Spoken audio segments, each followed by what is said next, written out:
श्री शिवाय नमस्तुभ्यं। हम सबको पता है कि 16 अगस्त को श्री कृष्ण जन्माष्टमी का बहुत ही पावन सा दिन है और आपको पता होना चाहिए 3 वर्ष पहले पूज्य गुरुजी ने ऑनलाइन पूजन कराई थी श्री कृष्ण जन्माष्टमी की। इसकी वीडियो हर वर्ष आती है, कहाँ 12 बजे आपको जो क्या बोलते हैं जन्म कराने की विधि होगी वो पूज्य गुरुजी बताएंगे। बट वो कराएं या ना कराएं इसकी बातें हम लोग नहीं करेंगे, लेकिन हर वर्ष कराते हैं तो अभी डिक्लेयर नहीं है। बट आपको पूजन सामग्री ज़रूर बताना चाहता हूं और पूरी पूजन विधि बता दूंगा कि आप अपने घर पे बैठ के अपने घर वालों के साथ में कैसे भगवान का जन्म करा सकते हैं और अच्छे तरीके से भगवान हरि, भगवान लड्डू गोपाल की कृपा पा सकते हैं। ठीक है ना।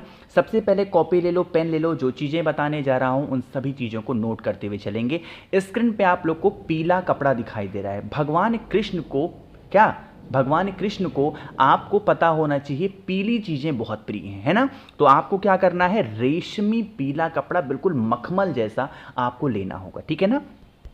पीला कपड़ा ले लिया। साथ ही साथ आपको ये भी पता होगा कि जब हम भगवान का जन्म कराते हैं उस टाइम पे खीरे का इस्तेमाल करते हैं। पता है कि नहीं पता आपको? तो क्या करना है, आपको खीरा लेना है। खीरे के साथ में आपको भगवान के सामने भोग वगैरह लगाने के लिए क्या चाहिए, फल चाहिए। अब यहाँ पर फल की गिनती नहीं है, पीले फल मिल जाए और अच्छी बात है। केला उसमें जरूर इंक्लूड करिएगा। बाकी जो भी फल आपको लेना हो फल ले सकते हो अपनी जो आर्थिक स्थिति है उस हिसाब से। साथ ही साथ जो भगवान लड्डू गोपाल हैं, भगवान कृष्ण है ना, उनके श्रृंगार के लिए क्या करना है, आम के पत्ते का भी इस्तेमाल हम सभी को करना होता है, जिससे जब हम सजाएं उनको ना तो वो खिल करके आएँ। इसीलिए आम के ढेर सारे पत्ते आपको लेने होंगे। साथ ही साथ कुछ मीठा अपने घर में आप बना लीजिएगा जिससे हम भगवान के सामने भोग लगा पाएँ। मीठे में कुछ भी हो सकता है, इसमें कोई गिनती नहीं है कि यही चाहिए, नहीं, जो भी चीज़ें बना सकते हो लेना। ठीक।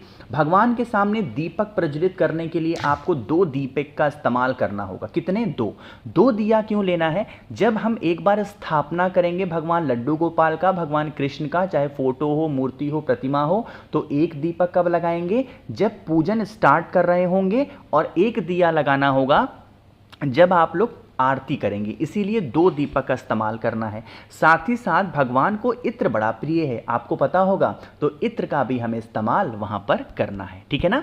इसके साथ ही साथ आप लोग को पंचामृत लेना है। मैंने जानबूझ करके चीज़ें अलग अलग आपको दिखाई हैं कि चीज़ें समझ पाओ। ठीक है ना। पंचामृत में क्या क्या आता है, दही आता है, दूध आता है, घी आता है, मिश्री आता है और क्या आता है, शहद आता है। तो इन सभी चीज़ों का इस्तेमाल करना है। साथ ही साथ आप लोग को धूप बत्ती लेनी है। कुछ लोग अगरबत्ती का इस्तेमाल करते हैं, मत किया करो। ठीक है ना। धूप बत्ती का इस्तेमाल किया करिए। तो ये सारी पूजन सामग्री थी। साथ ही साथ कुछ पुष्प, ज़रूरी नहीं है यहाँ पर मैंने कनेर दिखा दिया तो कनेर ही लेना ही, बहुत सारे गेंदे के फूल ले सकते हो, गुलाब ले सकते हो, चंपा, जो भी चीज़ें आपको फूल के रूप में मिल जाए आसानी से ढेर सारे पुष्प को लीजिएगा। ठीक है ना। पुष्प लेने के बाद में अब जो सबसे ज़रूरी चीज़ बताने जा रहा हूँ वह है पूजन विधि, है ना। टाइमिंग मैंने बता रखी है। जो शुभ मुहूर्त क्या है, रात को 12:05 से 12:47 तक। जब अब आपको जन्म कराने की बारी आएगी तो हमें क्या करना है, सबसे पहले भगवान को स्थापित करना होगा। अगर आपके घर में लड्डू गोपाल हैं तो वेल एंड गुड, बहुत अच्छी बात है। और लड्डू गोपाल आपके घर में नहीं है तो भगवान कृष्ण की फोटो हो, मूर्ति हो, प्रतिमा हो, कुछ भी हो, उनका भी इस्तेमाल कर सकते हैं। ठीक है ना। अब ये विधि समझ लो कि हमें उन्हें रखना कैसे है। जैसे यहाँ पर आप लोग एक चौकी दिखाई दे रही होगी जिनके ऊपर भगवान गणेश की प्रतिमा विराजमान है ना। अब आज का ये दिन है किसका, भगवान कृष्ण का। तो भगवान गणेश की प्रतिमा की जगह पे क्या रखोगे, भगवान लड्डू गोपाल को या फिर भगवान कृष्ण को। जैसे यहाँ पर देखो कौन सा कपड़ा बिछाया गया है, लाल कपड़ा। भगवान लड्डू गोपाल को, भगवान हरि को कौन सा पसंद है, पीला कपड़ा। तो आप एक छोटी सी चौकी लेना इस प्रकार से, और या फिर कोई छोटा सा पीढ़ा हो या किसी पे भी रख सकते हो, आसन टाइप का, उस पर पीला कपड़ा बिछाना। ठीक है ना।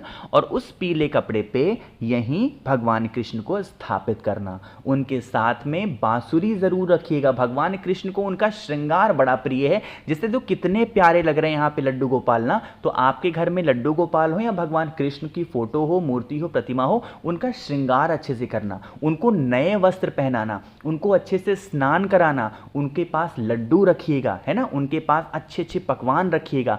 अच्छे से जो भी मैंने क्या बताया, आम के पत्ते आसपास पूरे आम के पत्ते से क्या करोगे, अच्छे से श्रृंगार कर देंगे चारों तरफ, जिससे उनका जो दृश्य हो वो बड़ा ही मनमोहक, बड़ा ही प्यारा लगे, ठीक है ना। उनके चारों तरफ इत्र लगाना ताकि उनको एक महक पसंद आए, उनको श्रृंगार, मैं अभी भी आपको बता रहा हूँ, जो भगवान कृष्ण हैं उनको श्रृंगार बड़ा पसंद है, उनको प्रिय बहुत है। जितने अच्छे से उनको सजा सकते हो उतने अच्छे से उनको पास में इत्र लगाने के बाद में अच्छे अच्छे पकवान उनके सामने रखना। उनको खाना भी तो बहुत पसंद है, साथ ही साथ दही ध्यान रखिएगा, उनको दही बहुत पसंद है।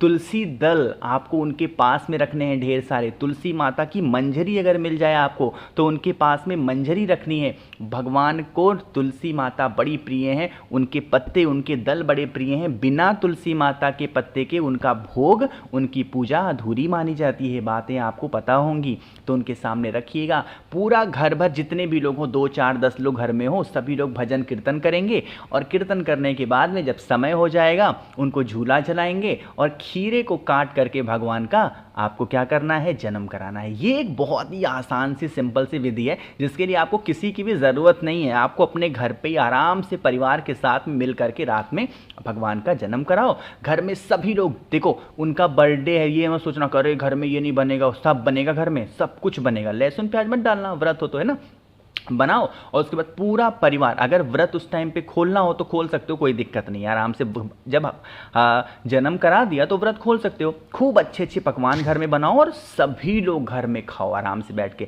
अपने बच्चे का बर्थडे, दो लोग कितने चालाक हैं, अपने बच्चे का बर्थडे होता है तो घर में इतने बड़े बड़े चीज़ों को मंगाते हैं, अच्छे अच्छे से सजावट करते हैं। भगवान का जन्म होता है तो कहेंगे नहीं आज तो हम इस टाइम पर व्रत है, ये नहीं खलेंगे, ये नहीं बनेगा, वो नहीं, सब बनेगा, आराम से खा सकते हो। आप रात में जब जन्म करा दिया तो व्रत उसके बाद पारण कर सकते हो, अच्छे अच्छे से खाओ, ठीक है ना।